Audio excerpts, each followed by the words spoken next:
Entendeu? Eu acredito que Arão responde essa pergunta. Porque é engraçado que quando Moisés ele sobe para poder ter a revelação de Deus sobre a lei, Arão fica supervisionando o povo e atendendo a necessidade do povo, lá liderando, enfim, coisa do tipo. Só que em dado momento o povo começa a ficar inquieto e fala assim: Arão, faça Deus para que a gente o adore. E Arão fica meio assim, só que Adão cede. Adão não. Adão também. Mas Arão cede. E eles cedem, eles pegam todo o ouro que eles tinham pegado na terra do Egito e eles fazem o bezerro de ouro. Aí então Moisés desce, e ele fica irado com Arão, obviamente.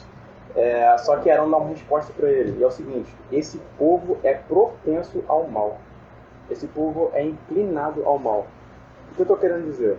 O fato da gente, normalmente, ser muito inclinado a pegar coisas pequenas, idolatrá-las e adorá-las, mas não ter essa mesma inclinação e tendência para se voltar para Deus, é porque a nossa natureza é inclinada ao mal, afetada pelo pecado. Entendeu? Eu acho que é simples essa questão, mas é justamente por isso. Eu quero usar uma metáfora do Lutero. Eu e Arthur, Adonias, a gente tem o Igor, não sei como é que é a barba dele. Eu faço barba hoje, em 2 dias o negócio. O Arthur fez hoje. De tarde o Arthur já dá barbudo, né? Mas eu queria pensar o seguinte: vamos supor que eu decida, vou corroborar com a fala do Adonias, eu decida que eu não quero mais barba. Eu vou dar uma ordem ao meu cérebro: não quero barba. Ele vai cumprir? Não. Mas eu creio assim, cara, claro que é uma linguagem super tosca que eu estou usando, tá, Dani? Bem tosca. Mas assim, tem a Gillette, tem o Presto Barba, certo? Então assim, eu faço a barba, eu passo a mão, tá lisinho, e aí no outro dia já tá dando umas pontinhas assim, e aí quando eu vou ver 3 dias já tá com a barba brotando. Eu acredito que o Espírito Santo seja essa Gillette celestial que poda o pecado que nasce de forma inata. E, claro, não sem decisão pessoal, tá? Nesse termo a gente pode comparar que podemos pecar, se estamos em Deus, podemos pecar ou não, tudo bem? Mas eu acredito que o Adonias falou sobre o aspecto da nossa natureza corrompida. É quase como falar assim: não vai crescer cabelo porque eu estou mandando. E o cabelo vir com vontade de crescer. A natureza humana, ela é pecaminosa desde a queda. Então, para nós, a ideia de Deus, Senhor na nossa vida, é uma ideia que o Espírito Santo coloca, embora haja resquícios da imagem de Deus, do que chamamos de imago Dei. Existem muitas coisas que ainda são resquícios dessa imagem de Deus, mas a ideia de adorar a Deus, ela vem como um fator externo, vindo do Espírito Santo, tanto é que a gente adora tudo menos Deus, sem Deus. E aí quando o Espírito Santo vem para a nossa vida, nós passamos a adorar a Deus. Então o fato é que nós já nascemos com a inclinação para o pecado, mas nos é outorgado, nos é colocado a inclinação ao Espírito. Então me parece ser pelo aspecto, como a Adonias falou, ser tão natural para a gente pecar, que o estranho é não pecar. E por mais que a gente conheça Deus e fale assim, cara, não, mas o certo é não pecar. Só que é uma pressão interna muito grande, que só é aplacada pela força e o poder do Espírito Santo. Por isso, cremos que é por graça que não pecamos, e não por força humana. Mas para quem está no desanime, existe, de fato, essa é a nossa natureza, essa é a nossa realidade, isso é triste pra caramba. Eu pensei mais na sua fala no contexto de, por exemplo, um cara que não conhece a Cristo não recebeu uma nova natureza. Só que no Antigo Testamento, levando em consideração o fato de que o povo de Israel nunca conseguiu submeter à lei de Deus e nunca conseguiu deixar de ser idólatra, existe uma promessa no Antigo Testamento, Jeremias 32:40, que diz o seguinte: eu vou colocar o meu temor na mente dessas pessoas, isso se referindo à nova aliança que eles cumpririam em Cristo. Eu vou colocar o meu temor na mente dessas pessoas, eu também vou colocar no meu coração para que eles não se apartem de mim. Então, digamos que essa nova aliança em Cristo Jesus, a obra redentora de Cristo Jesus, e também a obra que o Espírito Santo faz na nossa vida, nos concedendo uma nova natureza, nos dá a oportunidade de termos apenas um único Deus. E não ficarmos deixando levar para a idolatria. Mas é evidente, existe uma luta contínua em relação a isso, nós entendemos isso quando a gente olha para o Novo Testamento e nossa própria experiência pessoal. E Paulo dizia o seguinte, lá em 1 Coríntios 9, versículo 27, porque eu luto, não sem meta, como desferindo golpes no ar, mas só que eu esmurro meu corpo e reduzo a escravidão, para que depois que eu tenha pregado a todo mundo, eu mesmo não seja desqualificado. Olhando para a vida do apóstolo Paulo, é nítido que o único Deus na vida dele era o próprio Cristo. Não havia espaço para idolatria no coração desse cara. Mas você também via que havia nele uma luta ferrenha, uma luta firme, uma luta constante. Eu creio que se a gente, como cristão, cultivar uma boa vida de oração, de verdade, uma vida de oração assim, eu sei que a gente sempre fala e a gente sempre tropeça nesse aspecto, mas se a gente for disciplinado nisso, como o apóstolo Paulo foi, se a gente esforçar por isso, a gente cultivar uma leitura bíblica constante, não é aquela leitura bíblica que você olha assim, tipo assim, dá aquela lida rápida que é sempre fazer que leu naquele dia, mas de fato você tentar saber o que Deus está dizendo ali, conhecer a Deus por meio da palavra, eu creio que assim há a possibilidade de Deus ser o único Deus no seu próprio coração, cultivando um relacionamento com Ele. Se não for dessa forma, se formos crentes displicentes e cultivar um relacionamento com Cristo por meio da palavra, por meio da oração, qualquer coisa vai levar ao nosso coração, de fato é. Timothy Keller fala que tem uma frase que é muito conhecida por todo mundo aqui, que é viva, se for possível, pregue. Já viu palavra, como é que é? É mais ou menos essa frase, né? Pregue, não, viva a vida cristã e se der espaço, fale sobre Cristo. Já ouviram uma expressão parecida? E aí Timothy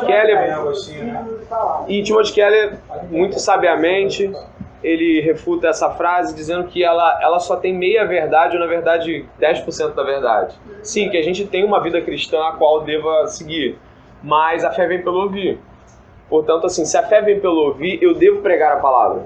Talvez a gente possa pensar que o fato de que Deus perpassa por nós através do Espírito Santo possa ser o suficiente para convencer o nosso trabalho, o pessoal da faculdade, ou da escola, ou da família, mas temos que falar.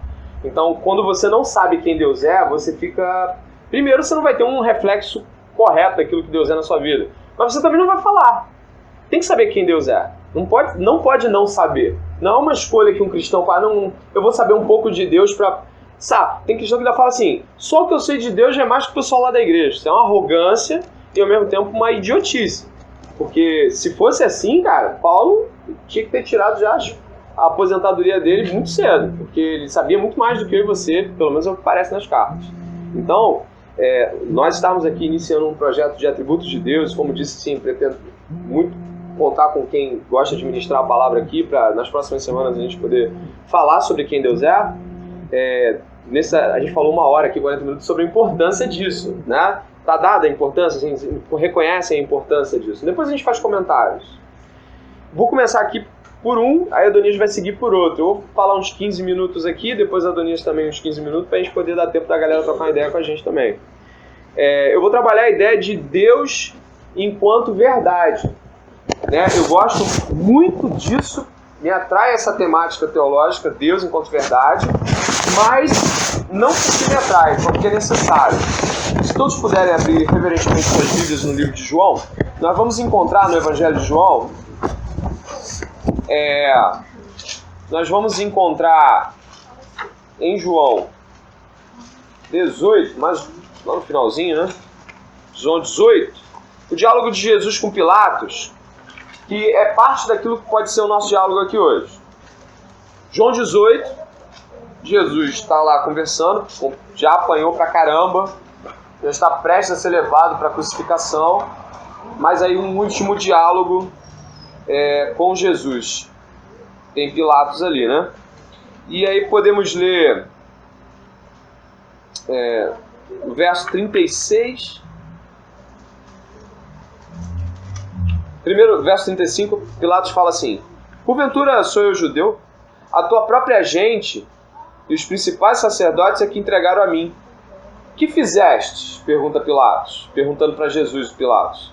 Respondeu Jesus: o meu reino não é desse mundo. Se o meu reino fosse deste mundo, meus ministros se empenhariam por mim, para que não fosse eu entregue aos judeus. Mas agora o meu reino não é daqui. Então lhe disse Pilatos: logo, tu és rei. Respondeu Jesus: tu dizes que sou rei. Eu para isso nasci e para isso vim ao mundo, a fim de dar testemunho da verdade. Todo aquele que é da verdade, ouve a minha voz. Perguntou Pilatos: o que é a verdade? A pergunta de Pilatos é uma pergunta que já estava ecoando há pelo menos 500 anos na Grécia. O que é a verdade? O nosso Deus veio em persona, em Jesus Cristo, dar testemunho da verdade. Significa que Jesus Cristo veio ser a verdade encarnada e falar da verdade e logo, obviamente, expor a mentira. Ele chama, no mesmo evangelho, de o diabo do pai da mentira. Ele diz que o diabo ele é o progenitor da mentira. Ele é aquele que tem a mentira como gerador, né? Pai é aquele que gera. Então tem duas afirmações muito claras aí. A primeira é que não foi Deus quem criou a mentira. Agostinho vai falar que Deus é uma realidade como um sol e a ausência de Deus é como a escuridão. A ausência de Deus denota a ausência de verdade. E não necessariamente porque Deus ordenou a mentira como se ele criasse a mentira. A ausência de Deus. Isso é uma possibilidade de se pensar acerca disso. Mas onde eu quero chegar aqui sobre Jesus? Jesus define para Pilatos, em termos conceituais, sua obra. Jesus define. Pilatos, eu vim dar testemunho da verdade. A suma é essa, Pilatos. O que você tem que entender é que eu estou sendo morto porque defendo a verdade.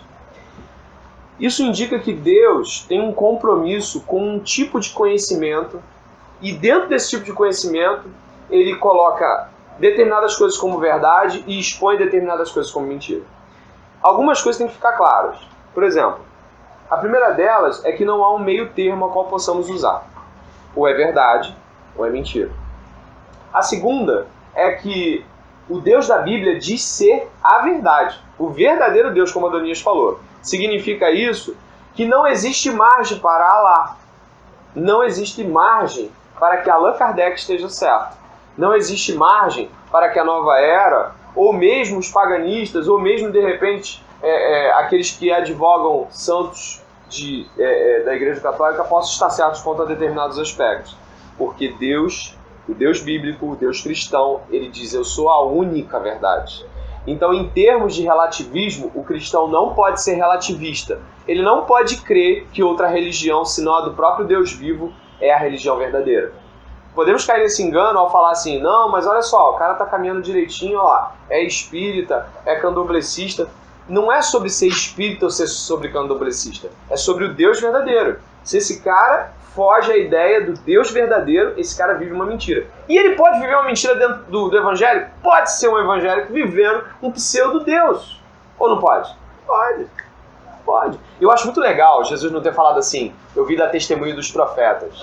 Eu vim dar testemunho de... Você já leu Elias? Eu vim dar testemunho... Cara, ele fala isso com quem entende. Mas com um ímpio, ele fala declaradamente que ele está em franca oposição à mentira, de que o que ele é e aquilo que ele prega é a verdade. Então me chama a atenção Jesus ter usado as coisas nesse termo. Aqui tem o conceito bíblico sobre a verdade. Termo hebraico emet, frequentemente traduzido por verdade, pode designar algo que é firme, digno de confiança, estável, fiel, verdadeiro ou fato estabelecido. Aí tem várias referências, a gente vai abrir em outras referências depois. A palavra grega aletheia contrasta com a falsidade ou injustiça, indica aquilo que se ajusta aos fatos e ao que é direito e apropriado. Diversas outras expressões de línguas originais, dependendo do contexto, também podem ser traduzidas por verdade. Vamos abrir em Lucas 4:25, por favor. Lucas 4:25, para a gente ver um uso desse termo aí.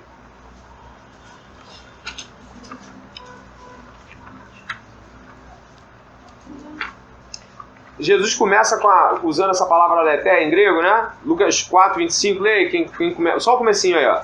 Na verdade, eu digo que muitas viúvas havia em Israel no tempo de Elias. Exato. Na verdade, é a palavra aletheia que indica isso tudo que a gente leu aí, ó. Coisa correta, justa, ao contrário da falsidade, ao contrário de qualquer coisa que denote alguma palavra dúbia. Aí mais à frente na sua folha diz assim, Deus da verdade. Deus é da verdade. Olha o Salmo 31, verso 5, por favor. Salmo 31, verso 5.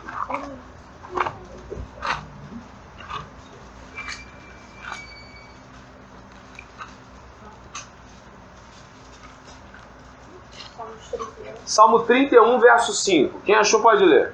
Nas tuas mãos entrego meu espírito. Resgata-me, Senhor, Deus da verdade.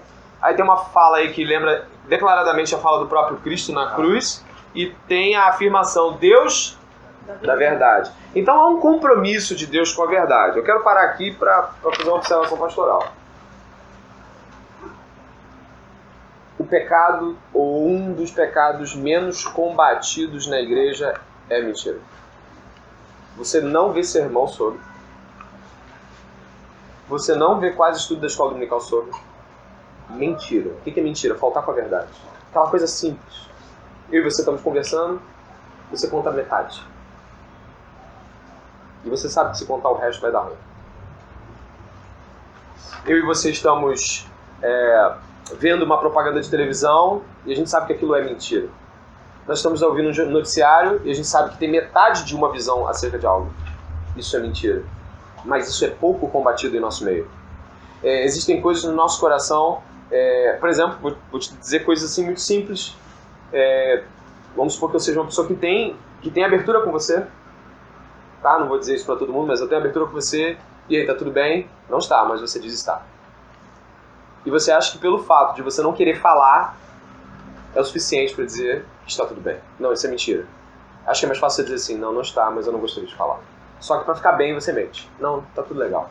Sabe aquele, vamos deixar por agora, tá tudo legal? Temos que ter cuidado com a mentira porque ela pode se tornar um vício. Conheço pessoas que se viciarem em mentira. Elas até, inclusive, têm dificuldade de falar a verdade. Quase se fosse... E as pessoas têm muita dificuldade de confessar esse pecado. Porque assim como alguns outros pecados... Vou te dar um exemplo. Adultério, homossexualidade. A mentira é um pecado que as pessoas temem confessar porque elas temem não ser creditadas depois. Você chega pro grupo aqui, você levanta a mão, queria dar um testemunho. Qual é o seu testemunho? Eu minto muito. Eu minto muitas vezes. E muitas vezes que eu falo com você... Sabe o que passa na cabeça da pessoa? Será que naquele dia... Será que daquela vez... É um pecado difícil de ser confessado. E a gente sabe que quando a gente confessa, há cura. Não é isso? Não há cura? Quantas vezes você vê pessoas confessando mentira? Muito difícil. Não é difícil ou não é? Não é, gente. Estou pensando no que eu estou falando. Se o nosso Deus é da verdade, veio dar testemunho da verdade, Ele é a verdade, Ele está em franca oposição à mentira. Ele está exterminando, aniquilando, em termos assim de um rei contra um reino falso, Ele está em franca oposição à mentira. Logo, se nós continuarmos com a mentira enquanto vivência de pecado, e não como um acidente não premeditado, um acidente que eu digo assim, algo que você não esperava e aconteceu, e você vai pedir perdão a Deus, você vai tentar mudar, mas a prática é um ato deliberado de rebeldia contra Deus. E precisa ser afastado do nosso meio. Não temos muitas pregações porque é um tema que às vezes a pessoa sabe que ela é mentirosa e ela tem um peso em contar.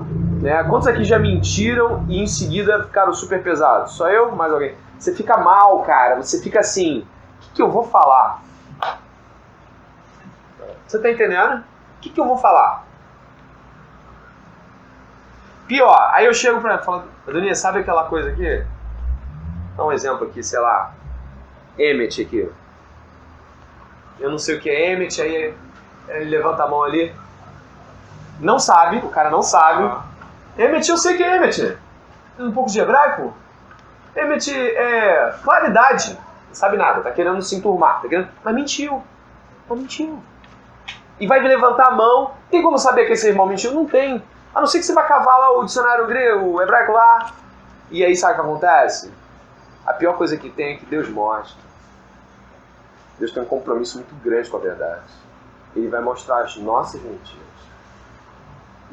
Temo eu que no momento onde nós não esperarmos que Ele vá fazer. Como um ladrão. Não é verdade?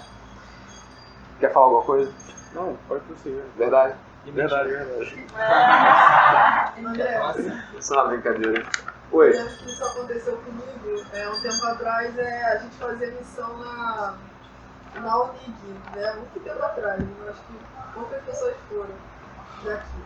Aí nisso, eu lembro que um dia o André me deu a incumbência de ir lá na moça que a gente fazia missão e ver se ela estava em casa e ir lá nela. Aí eu fui, tipo, isso faz tempo, gente.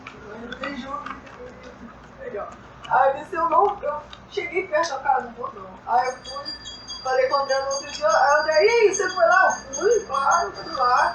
Aí, ela tava confortável, foi bênção, ó, maravilhoso e tal. Aí, quando eu falei, eu não olhava no olho dele, eu, cara, eu tô mentindo muito. Aí, na quarta-feira, ele, gente, a Pamela foi lá, É pior, né? Porque vai... Ele, gente, então a Pamela foi lá, me encontrou, mas quarta-feira a gente vai ir lá de novo e tal. Aí eu ouvi, meu Jesus, a gente vai estar anunciando pra todo mundo. Tipo, E agora? Que vergonha. Foi quando eu fui, no outro dia, eu com o André, tem que falar um negócio com você, toda envergonhada. Aí eu falei, poxa, eu menti, eu não fui nela e tal. E chorando já, dessa hora eu já tava chorando. Você falou pra todo mundo que vai me ligar, me perdoa, eu não mereço e tal, chorando, André. E, mano, aí me abraçou aqui, eu queria que ele me batesse. Te amo, mano, te amo. Não, cara, não sou. Mas, não era pra amar, né? Mas naquele momento eu fiquei constrangida com o amor do André e com o amor do próprio Deus, né? Que nos perdoa. Quando a gente, mesmo sendo tão sujo, a gente pede perdão, ele nos perdoa e nos abraça. Eu lembrei desse caso porque é impressionante, o André acabou anunciando uma coisa que não aconteceu. Já viu o quanto é sujo a mentira, tirar o direito do outro de saber a verdade. E é super comum, tá? É super comum. Só que o problema é isso, é super comum, não tem pregação quase sobre, não tem, né? Porque a pregação ela te prensa, não tem. Em 1 Timóteo capítulo 5 tem algo interessante, em que o apóstolo está dizendo o seguinte, é que certas obras, quando feitas em oculto, em determinado momento está falando de coisas ruins mesmo. Há um conselho que Timóteo deveria dar aos presbíteros da igreja de Éfeso.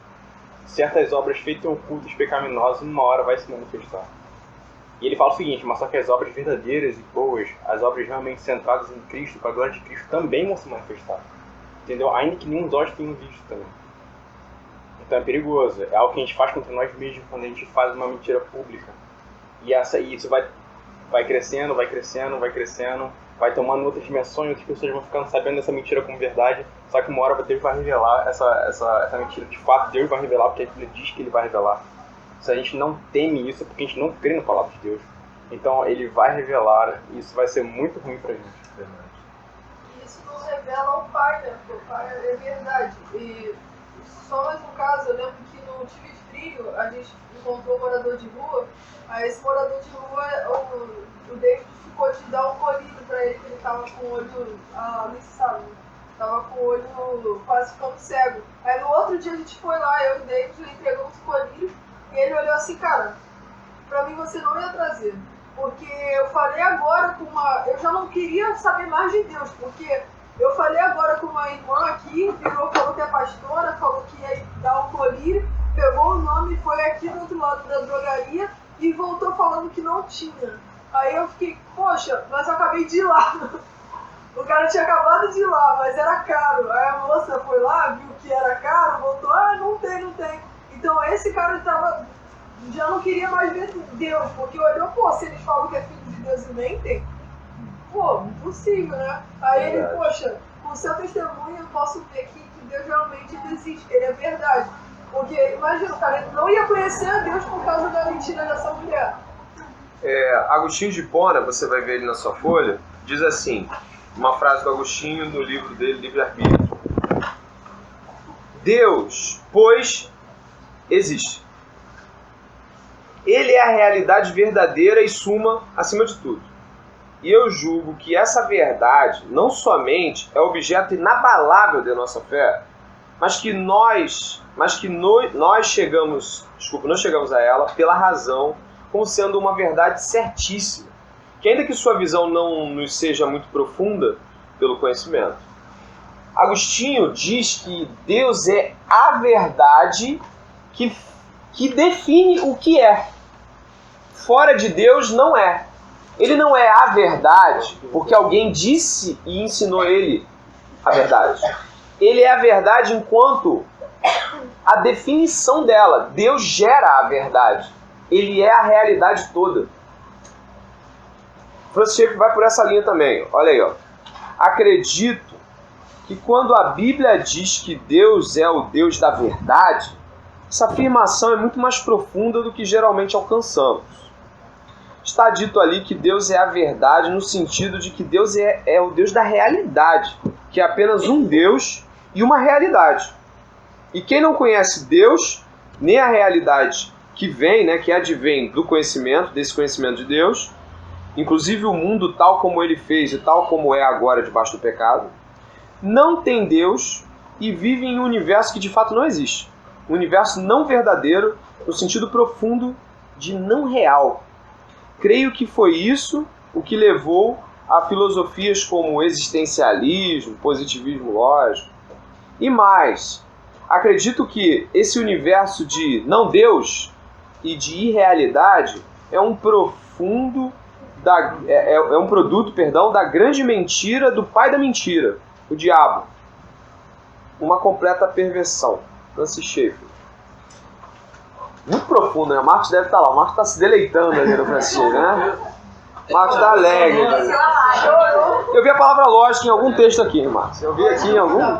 Mas olha que coisa interessante. Eu vivo falando desse filme, eu até tenho ele aqui de presente à teologia. Desculpa. Mas eu amo Matrix. Por quê? Laudelina. Eu amo o filme. O filme é muito legal. O primeiro filme que traz a noção estrutural da Matrix. O filme, já leu? Já viu o filme? O cara vive uma vida plugada num computador, numa máquina. Ali se fez piada em mim. Ele, na verdade, toda a realidade que ele vê com os olhos da mente dele é criada pelas máquinas que o controlam desde que ele nasceu ou foi gerado. Beleza, o que quer dizer nesse filme? Quando esse cara é desplugado, né, o Neo do Keanu Reeves, quando ele é desplugado, ele vê tudo de fato como é. O que Deus faz com a gente? Ele nos tira dessa máquina. E nós vamos ver o mundo como de fato é. Eu tenho aqui uma proximidade com o que o Neo viu. O mundo que eu conheço é mais triste e insólito em determinados aspectos. Quando o Neo sai da Matrix, dão pra ele na nave dele uma papa. Jogam assim. Ele olha aquela comida e ele fala, cara, que isso? Ele é nutritivo, come. O cara come, é nutritivo. O cara tá dizendo o seguinte, o Neo, ele via o café, ele via a carne que não existia, era tudo projetado na mente dele. Quando ele é desplugado, ele vê que o mundo foi destruído, que as máquinas tomaram e coisa e tal. Foi muito legal. É bem interessante a ideia a nível de cristianismo. Mas onde eu quero chegar? E aí eu paro por aqui e passo para o Danilo. Deus é a realidade. Quando o camarada tá ímpio, tá sem Jesus, o Espírito Santo não mora nele, sabe que esse cara vive? Um não universo, um não Deus, uma não verdade. Amor não existe, ele tem uma criação que o diabo fez sobre amor. Casamento também. Hoje uma menina chegou para mim e perguntou assim, professor, homossexualidade na Bíblia e gente transar fora do casamento tem o mesmo peso? Eu falei, tem o mesmo peso. É pecado. Mas por que é pecado, professor? Ela não é cristã. Mas ela estava interessada em descobrir por que o pecado é pecado. É porque existe no pecado uma realidade que nos parece verdadeiramente convidativa. É incrível como ele de fato parece que é algo que é para fazer. O pecado parece que é assim, é o óbvio. Todo mundo faz, é isso. E eu falei assim, querido, aí fui mostrando, olha, Deus criou o homem à imagem e semelhança de Deus, beleza. A imagem e semelhança de Deus, macho e fêmea os criou. Então macho e fêmea são a imagem e semelhança de Deus. Os dois complementam-se e completam-se e demonstram juntos a relação de Cristo e a igreja. Isso é impossível para a homossexualidade. Uma pessoa me perguntou um dia assim, e se ficar provado que a pessoa nasce gay? Eu falei assim, olha, eu acho que não vai rolar. Não acho que deva ser esse caminho. Eu acho que não vai chegar a essa conclusão, não. Mas se por um acaso alguém mostrasse que alguém nasce gay, eu diria assim, bom, tem gente que nasce com propensão à depressão. Tem gente que nasce com propensão à bebida. E o dia que descobre a bebida, não quer parar de beber. Tem gente que nasce com uma perna cortada. E aí o que o cara vai fazer? Eu não amo Deus porque eu tenho uma perna cortada. Por que ela tem 2 pernas e eu tenho uma perna cortada? Eu não amo Deus. Ele vai ter que conviver com aquela natureza pecaminosa e com a mazela que a natureza pecaminosa gerou. O pecado distorce a realidade. E eu tenho certeza que muitas pessoas... Cara, você imagina o testemunho de Helen Keller. Ela nasceu cega e surda. Helen Keller nasceu cega e surda no final do século XIX. Então uma mulher, um anjo, né? A mulher foi até a casa dela e ensinou ela a escrever, escrevendo na mão dela, fazendo símbolos na mão dela para ela poder reconhecer o mundo, fazer comunicação com o mundo. Você imagina o que é ser cego e surdo? Dá pro cara ficar revoltado, né? Primeiro, revoltado com o quê? Não sabe nem quem é, não sabe quem tá falando. Quem é meu pai? Pelo cheiro, talvez? Pelo toque? O que é pai? Sabe? Eu fico imaginando a Helen Keller, se encontra a história dela no YouTube, se ela não tem motivos para se revoltar. Muito mais do que eu e você, talvez. Mas ainda assim, Helen Keller escreveu livros, foi uma grande mulher no ponto de vista social. Ela desencadeou um processo de reconhecimento que devemos olhar para essas pessoas de outra forma. Onde eu chego Deus é a realidade. O pecado distorceu essa realidade. Só é possível entender que a verdade de Deus e o pecado distorceu essa verdade no sentido de realidade se eu ler o que Deus pensa sobre a distorção. Porque ainda assim, se eu não ler o que Deus pensa sobre a distorção, sabe o que acontece? Eu vou começar a achar que, beleza, Deus criou tudo isso, mas por que ele deixou ficar desse jeito? A explicação sobre a queda traz isso. Eu tô lendo um cara, que foi um cara assim, que meio que gerou a ideia do Francis Schaeffer enquanto ele chegou e falou assim, pô, eu pirei com isso, ele falou assim, todo mundo aqui conhece o Hitler, né, nazismo e tal, ele falou assim, Hitler foi juízo de Deus para o humanismo do século XVIII e XIX. Para ver até que ponto o homem podia chegar. Mussolini foi o juízo de Deus. Deus executa juízos permitindo que ímpios vão até o limite da sua impiedade. Fez isso no Velho Testamento. Nabucodonosor, por exemplo. Hitler não achava que o homem era mau. Ele achava que havia homens superiores e inferiores e o homem não nascia com pecado original. Hitler cria nisso. Então ele cria numa irrealidade e apostou sua política nisso. Robespierre, Revolução Francesa, apostou sua política nisso. O que esses caras fizeram? Apostaram sua política numa irrealidade. Funcionou? Não. Política apostada fora da verdade não funciona. A sua ideia sobre casamento, se não for na verdade, não vai funcionar. A sua ideia sobre amor, sobre sexo, sobre tudo, não vai funcionar se não for verdade. Um dia ela cai por terra. Pode demorar 1 ano, 10 anos, mas um dia a casa cai. E aqui eu quero deixar essa ideia sobre verdade. A primeira é que Deus é a favor da verdade, Deus não mente, mas Ele não mente. E Ele é a favor da verdade porque Ele é a verdade. Ele é toda a realidade de fato. Se você e eu não buscarmos Deus, nós não vamos saber por que os olhos veem, por que os ouvidos ouvem, por que o nariz cheira, por que o cabelo cresce, por que a terra gira. Vocês estão entendendo? Sim ou não? Tá indo aí? Então buscar a Deus enquanto Deus da verdade é defender toda a verdade. Tem uma frase desse Herman Doiveld que é fora de série. Ele falou assim, o Evangelho ele é integral e radical. Ele é integral porque ele consegue abranger toda a realidade humana. E ele é radical porque ele tem uma raiz profunda, Deus. Nenhuma outra cosmovisão, nenhum outro modo de ver o mundo consegue falar sobre todas as coisas que o cristianismo fala. O cristianismo é a verdade. Deus só fala a verdade. E os filhos de Deus só devem falar a verdade e procurar toda a verdade acerca de Deus. Amém? Vou comentar alguma coisa. André falou algumas coisas e 2 trechos vêm na minha cabeça. Colossenses capítulo 1, versículos 16 e 17, que para mim é um dos textos mais bonitos das epístolas de Paulo, que diz o seguinte, pois nele, ou seja, em Cristo, foram criadas todas as coisas, nos céus e sobre a terra, as visíveis e as invisíveis, sejam tronos e soberanias, quer principados, ou seja, autoridades, poderes coletivos, quer potestades, tudo foi criado por meio dele e para ele. Verso 17 vai dizer, ele é antes de todas as coisas, nele tudo subsiste. Eu acho que essa parte onde ele diz que nele tudo subsiste, para mim é muito forte. Se todas as coisas subsistem em Cristo, o que tiver fora dele não vai subsistir, vai se perder, vai cair. Então, por exemplo, o André deu o exemplo do ideal que Hitler tinha. Você vê as consequências graves que teve. toda ideia que é construída não tendo Cristo como base vai ter consequências drásticas depois, porque apenas em Cristo todas as coisas podem existir. O humanismo que nasceu lá pro final do século XV, começo do século XVI, até pode corrigir a data exatamente. 18, 19. Tá falando de qual humanismo? Humanismo iluminista? Não, O renascentista? isso. 14, 15. Isso, 14, 15.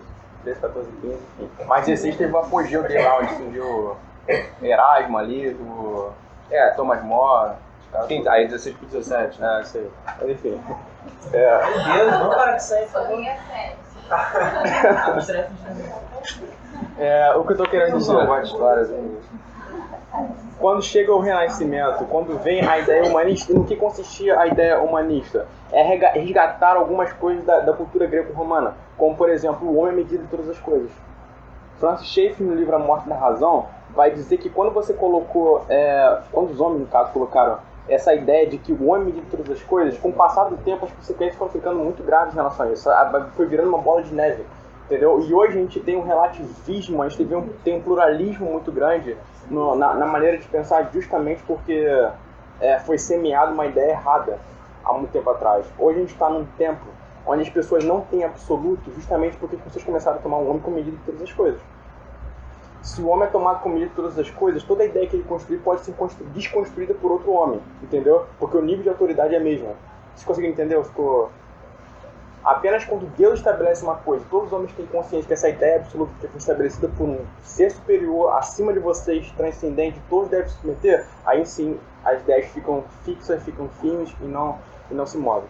Então, em tudo em nossas vidas, eu não vou dizer que você vai ter um casamento feliz, mas você quer ter um casamento sólido, firmado, firma ele em Jesus Cristo. Não firma de uma mentira, que seria, no caso, construído fora de Jesus Cristo. A questão é, o único modo de a gente ter uma vida cristã verdadeira, sólida, é construindo ela numa visão consistente e sólida da palavra de Deus e uma visão de todas as coisas consistente com o que Deus é, como Deus se revela. Deus tem que ser a lente pelo qual a gente olha para tudo e tem que ser o fundamento em qual a gente baseia toda a nossa vida. Entendeu? Vocês traíram isso? São apresentação ainda? Vocês conseguiram entender? De verdade. Sério? O que coloca mesmo? Só esse pedacinho final. Deus tem que ser a lente pelo qual a gente enxerga todas as demais coisas. E ele deve ser o fundamento de todas as coisas da nossa vida. Tanto nosso modo de pensar, nosso modo de agir e todas as esferas dela também. Faculdade, a motivação pelo qual faço alguma coisa. Enfim, Deus tem que ser o fundamento. Um fundamento fora de Cristo é mentira. É irreal. E vai ter consequências graves nas nossas próprias vidas. É isso que eu estou querendo dizer para vocês. Nesse livro, A Morte da Razão também, Schaeffer fala uma coisa muito interessante. E o que seria? É que com o passar do tempo, as palavras vão perdendo significado. Ou seja, uma palavra que há um tempo atrás, 50 anos atrás, tinha um significado, hoje está com um significado meio que coído. Ou, como posso dizer, diluído. Não tem o mesmo peso do que antes. Então, quando a gente fala amor, como o André bem falou no começo, existem várias concepções a respeito disso. As pessoas ligam isso a sexo, ligam isso a gostar uma das outras. E tem pessoas que falam eu te amo sem nem saber o que está falando. É sempre algo muito líquido, como diria o Zygmunt Bauman. Então, a gente tem perdido a consistência das próprias palavras. O que eu estou querendo dizer com isso? É que se a gente tem perdido a consistência das próprias palavras, quando a gente define Deus, vou usar o termo define, só que não é nem teológico correto usar o termo define. Mas quando a gente define Deus como justo, por exemplo, que é o que a gente vai falar agora, pode ficar meio boiando vocês, porque o que a gente entende por justo? E vai a pergunta para vocês, não retórica, gostaria que me respondesse, mas o que vocês entendem por justo? Ou por justiça? O que vocês me diriam? Por favor, os universitários aí. Cara, eu deixo no milhão, os universitários sempre errado. Aí agora a gente é universitário e a gente pensa que a gente também só erra, né? Exatamente, mas aí eu vou acertar, então... Tô zoando, deixa eu falar. Mas o Marcos pode... O Marcos está se formando... Eu tô zoando, gente. Pelo amor de Deus, vocês entenderam isso. O Marcos está se formando em Direito, então ele poderia falar com propriedade a respeito de justiça. Então, a percepção do direito e da justiça é relativista. Para o direito, a justiça ela é construída conforme modificações sociais. Ou seja, o direito ele tem uma percepção humanista do que é justiça. Uma sociedade convenciona o que é justo e o que é errado, que através de percepções de verossimilhança, ou seja, que